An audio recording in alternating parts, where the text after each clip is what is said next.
Du coup, bonsoir à toutes et tous. Aujourd'hui, je propose qu'on parle un petit peu du syndrome de l'imposteur. Et comme vous pouvez le voir, alors c'est vrai que je suis un peu devant. Hop. Ce que je propose aujourd'hui, c'est de faire une version un petit peu orientée cybersécurité, avec notamment parler un petit peu les spécificités de nos métiers. Et puis surtout, que ça soit pratique pour les étudiants, parce que je pense qu'il y a, bon, dans la salle, il y a que des étudiants, ou enfin, il y en a un qui est plus étudiant. Mais je pense que c'est super important d'avoir ce point de vue étudiant et que ça peut amener beaucoup. Voilà.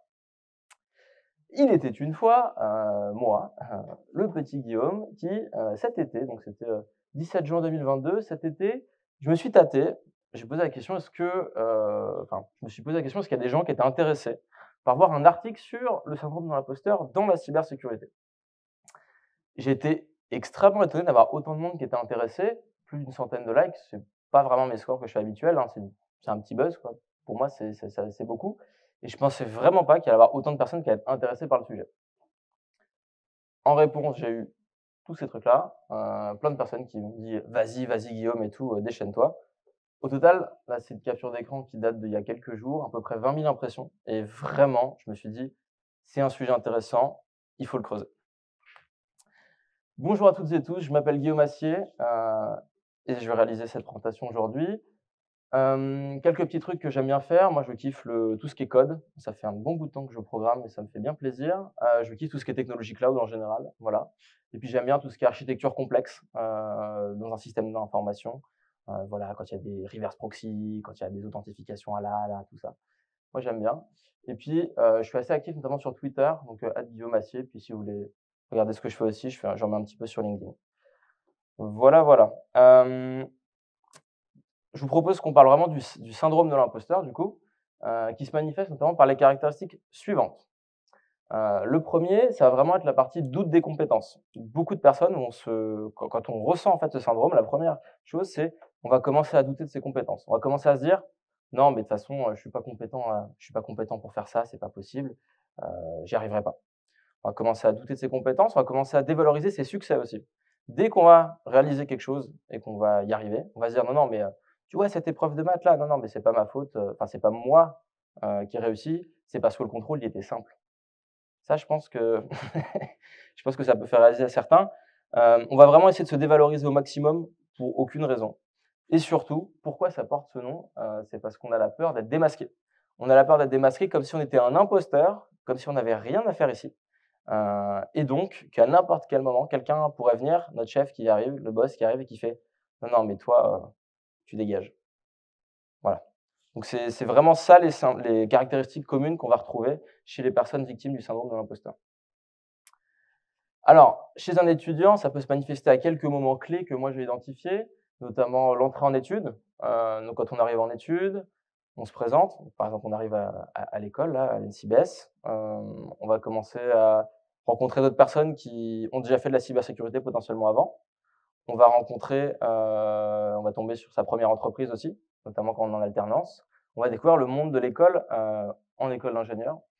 Et souvent, il va y avoir pas mal de différences entre nos attentes, ce que nous, on voudrait apprendre, comment on voudrait l'apprendre, entre ce que les entreprises attendent aussi. C'est super important, les entreprises n'attendent pas forcément la même chose. Certaines vont s'attendre vraiment à avoir beaucoup, et puis nous, ce qu'on voit des camarades. Moi, je sais que ça a été le cas, notamment quand je suis arrivé à l'école, je me suis dit: «Mais c'est assez particulier quand même parce que, j'arrive à l'école, les gens commencent à me parler dans des langages, je comprends rien. Oui, non, le CIEM machin, moi je bosse dans un SOC et tout, on a un super CIEM haut de gamme, tout ça. Je ne connaissais pas le monde des SOC, hein. Donc ça peut perturber, on peut se sentir un peu imposteur en disant: «Pourquoi on a été accepté? Pourquoi on aurait été accepté au final?»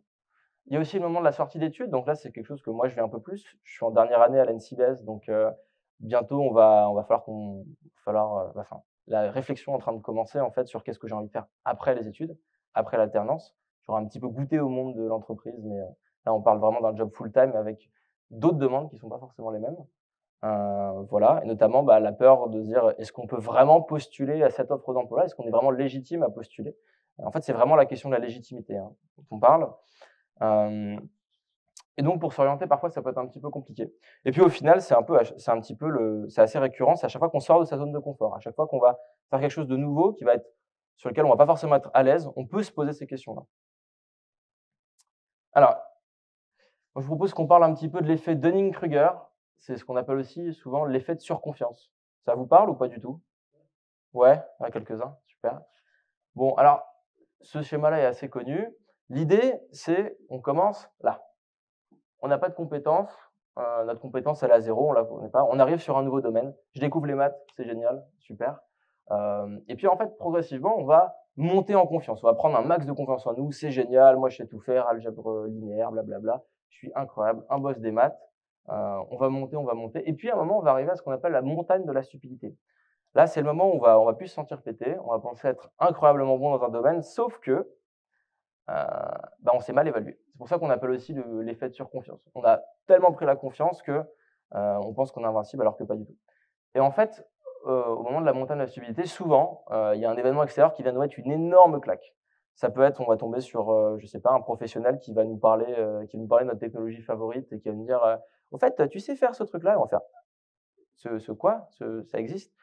Et en fait, c'est vraiment le moment où on va se poser des questions en se disant: mais non, en fait, moi, je sais rien faire du tout. En fait, qu'est-ce que je fous là, quoi?»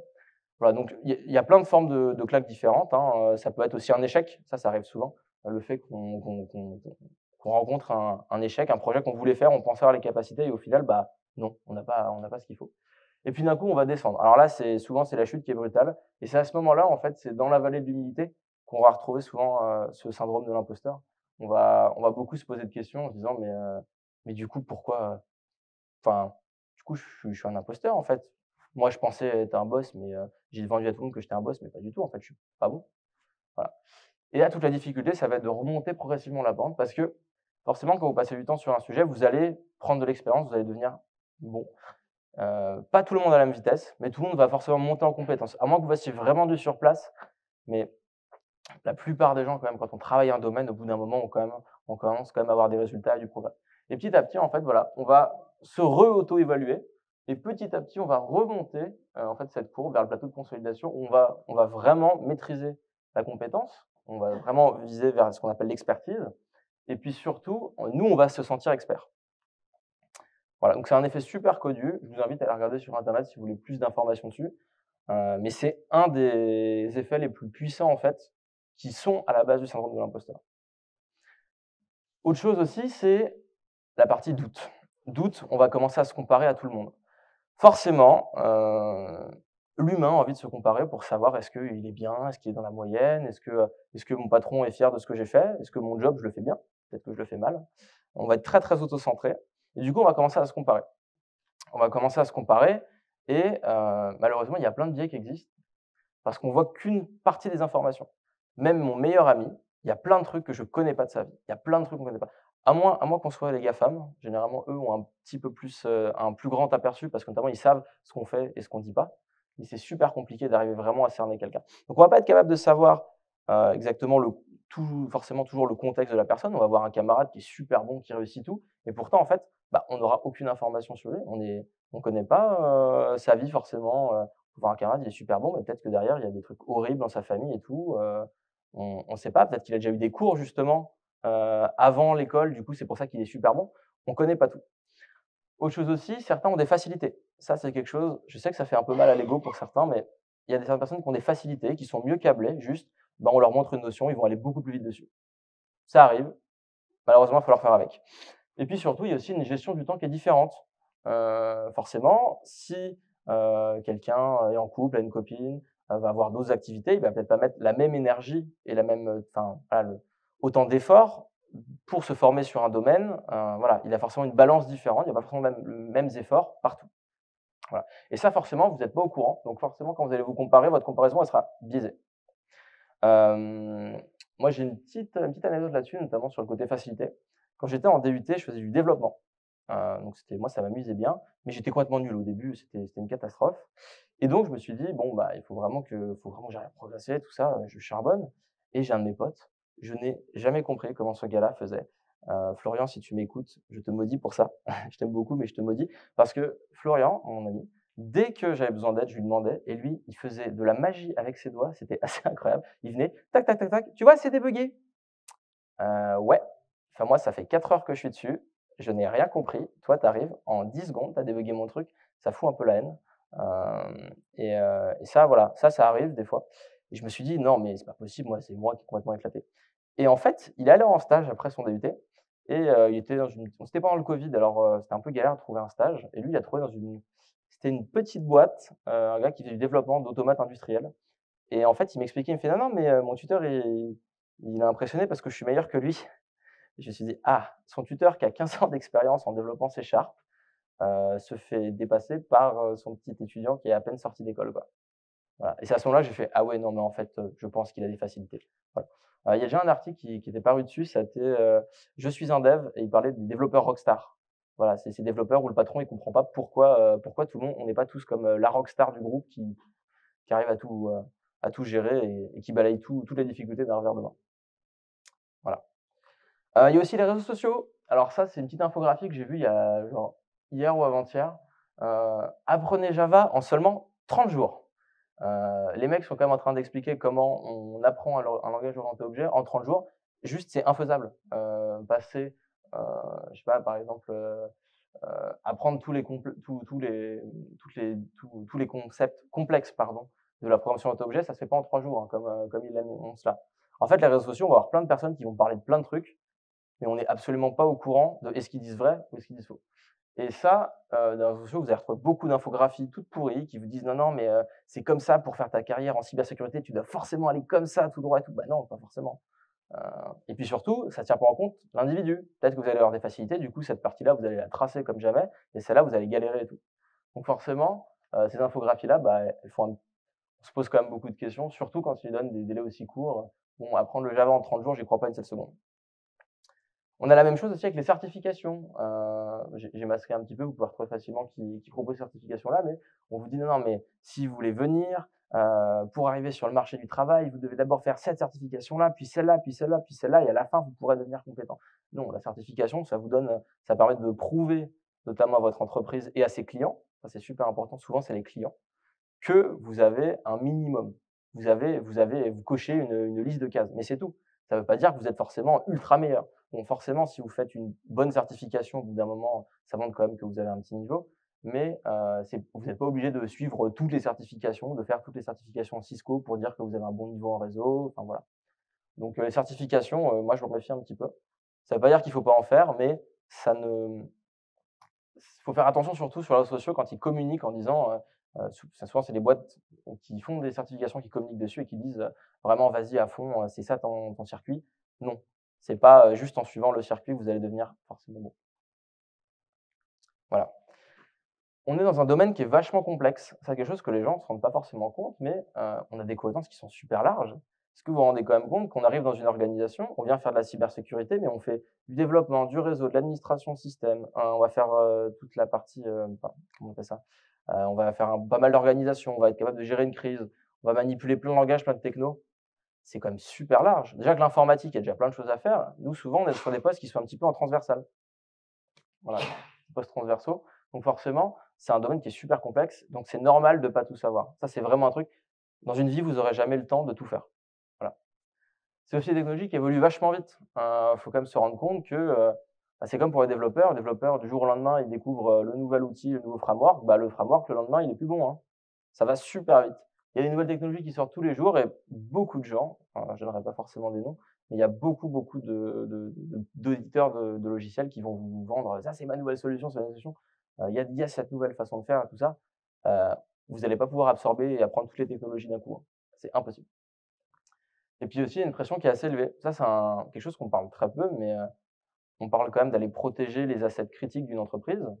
On essaie quand même de protéger son outil de production, toutes ses ressources critiques. Et ça demande énormément d'énergie. Ça crée énormément de pression, en fait, parce que, s'il y a un problème de sécurité, on va venir se retourner vers vous facilement, alors que vous n'êtes pas forcément la source du problème, hein. Vous pouvez avoir formulé les meilleures recommandations, s'ils les appliquent pas, il y aura peut-être une crise quand même qui arrivera et ils vont vous mettre taquet de la pression.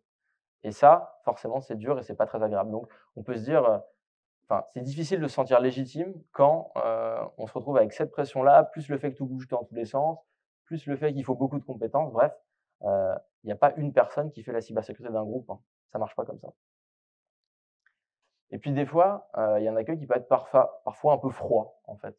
Hem, Là, je vais parler de mon expérience personnelle. J'ai déjà vu des gens qui me disaient, qui ne juraient que par le tryhard et par, «read the fucking manual». et je pense pas que ça soit une façon, saine, en fait, d'accueillir des gens dans une nouvelle discipline. Je pense justement qu'on doit plutôt s'entraider, qu'on doit plutôt se regrouper sous forme de communauté, qu'on doit travailler ensemble pour s'améliorer. Il y a forcément une partie de travail personnel, mais quand vous vous retrouvez face à une plateforme de formation en ligne et que vous vous retrouvez tout seul dessus et que vous n'y arrivez pas, bah, faut arriver à demander de l'aide et souvent c'est pas très, très bien vu. Alors que pourtant, si vous êtes bloqué sur quelque chose et que vous n'arrivez pas du tout à avancer, vous ne serez pas productif. Vous pouvez passer 4 heures à péter une box sur je ne sais quel site, internet de boxe. Si, vous n'avez pas ni la méthodologie, si on vous a pas montré un tout petit peu au début comment vous allez faire, vous allez juste rester comme ça en faisant: «Ah, j'ai fait Nmap, je fais quoi après?» Voilà. Donc dans certains cas, ça peut valoir le coup, notamment de ne pas hésiter à demander de l'aide. À demander de l'aide, il y a rien de honteux à demander de l'aide. Hem et puis surtout, quelque chose de très important, moi je trouve, c'est, dans certains cas, ça peut être bien d'aller regarder les solutions aussi. Alors je sais que ça, certains vont pas forcément, aimer, mais l'idée, c'est de se dire: «Je vais avoir l'honnêteté intellectuelle de me dire: "Là, je suis bloqué depuis 4 heures sur cette situation-là, j'y arrive pas, c'est une box qui est marquée facile. Est-ce que c'est normal que ça fasse 4 heures que je sois bloqué là-dessus? Non, décidément, j'ai vraiment un problème"». Moi, ça m'est déjà arrivé notamment pour avancer sur une box où j'étais complètement bloqué. J'ai pris du coup, une soluce en fait et j'ai juste déroulé le début petit à petit pour arriver à l'étape où je bloquais. Ça m'a permis juste de débloquer les bonnes étapes. J'ai pas cherché à récupérer le flag parce que ça, je m'en foutais. Ce qui m'intéressait, c'est d'avoir la démarche complète, c'est pas d'avoir le flag. Si juste vous piquez les solutions, ça sert à rien, hein. Vraiment, tricher pour tricher, ça sert à rien. Mais ça m'a permis de débloquer juste la petite étape et après, du coup, j'ai pu bien comprendre pourquoi et j'ai pu continuer sur la box et à la fin, je l'ai fini entièrement. Et ça, je pense que c'est super important. Et quand on bloque pendant longtemps sur quelque chose de facile notamment, faut pas hésiter à arriver à demander de l'aide. Et pas, ça veut pas dire forcément regarder la solution, mais juste avoir des fois juste un petit coup de pouce pour nous mettre sur la voie. Voilà. Dernier petit truc aussi, avant qu'on parle un petit peu de la partie remédiation, faut savoir qu'on n'est pas les seuls. Je pense que vous connaissez toutes et tous, Albert Einstein.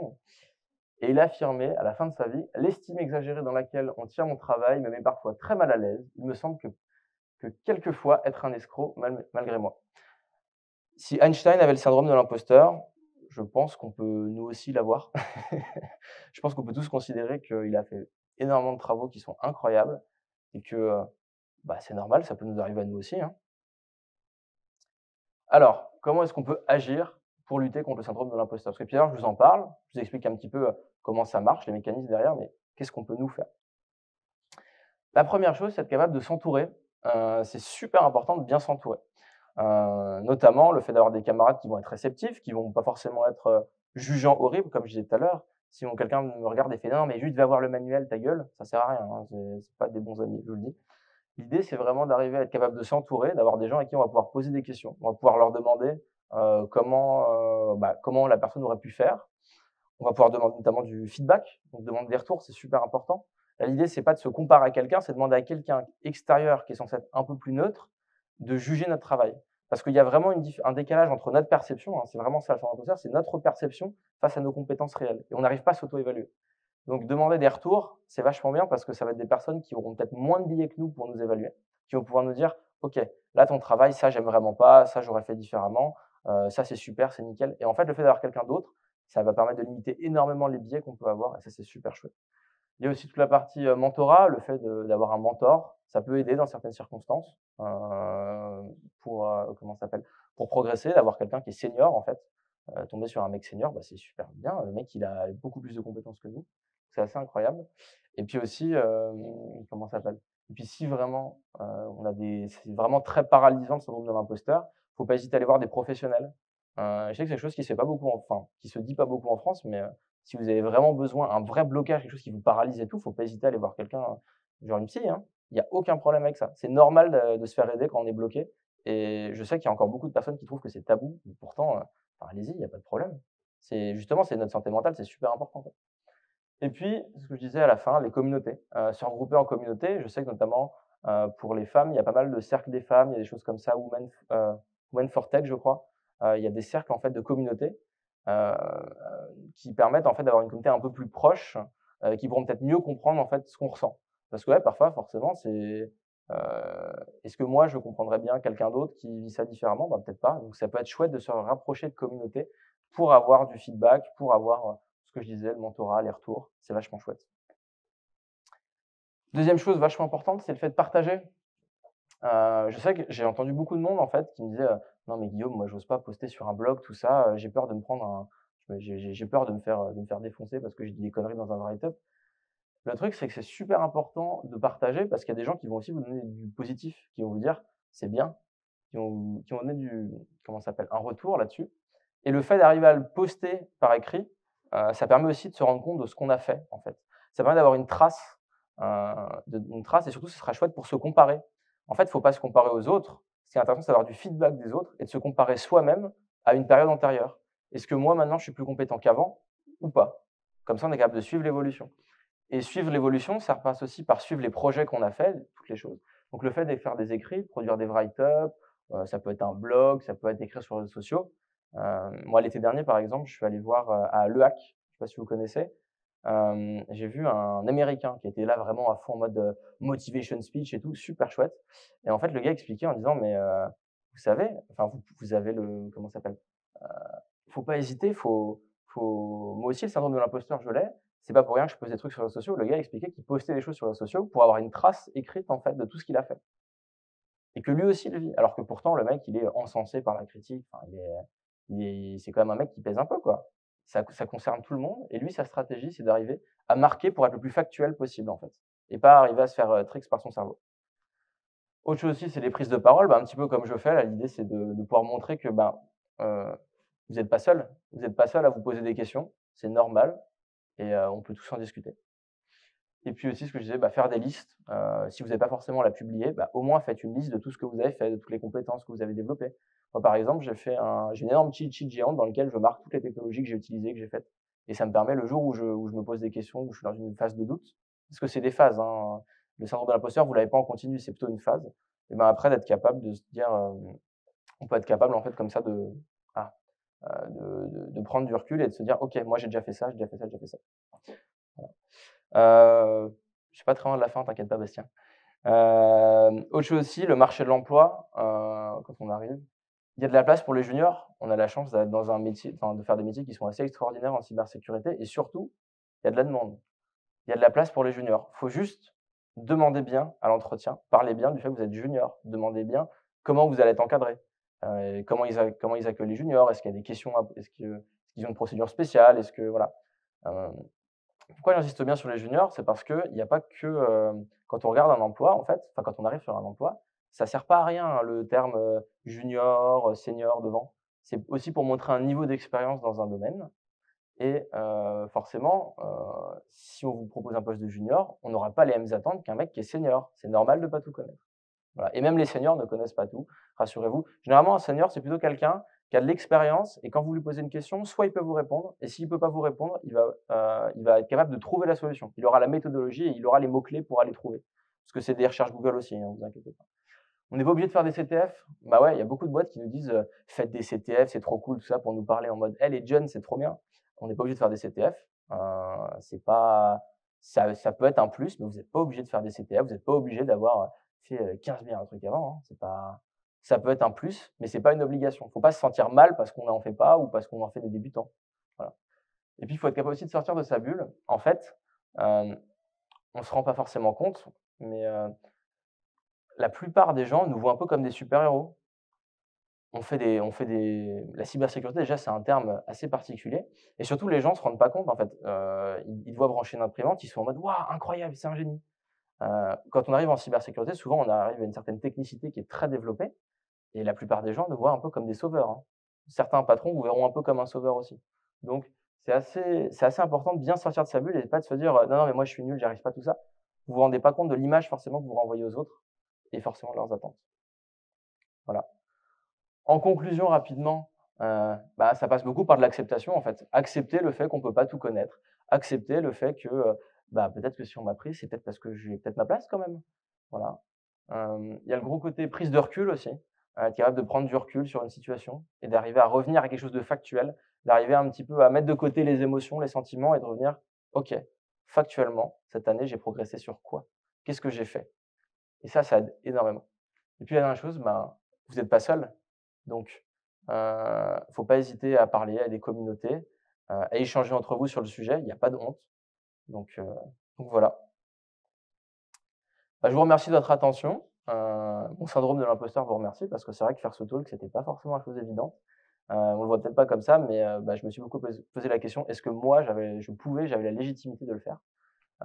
Et du coup, bah, je l'ai quand même fait. Voilà et puis si vous voulez quelques petites inspirations, il y a Aurélie Vache, qui a fait des vidéos, qui a fait donner des conférences tips pour combattre le syndrome de l'imposteur. Puis aussi le syndrome du développeur que j'ai trouvé sur YouTube, c'est 2 vidéos qui étaient, assez chouettes. Voilà, bah, je vous remercie de votre attention.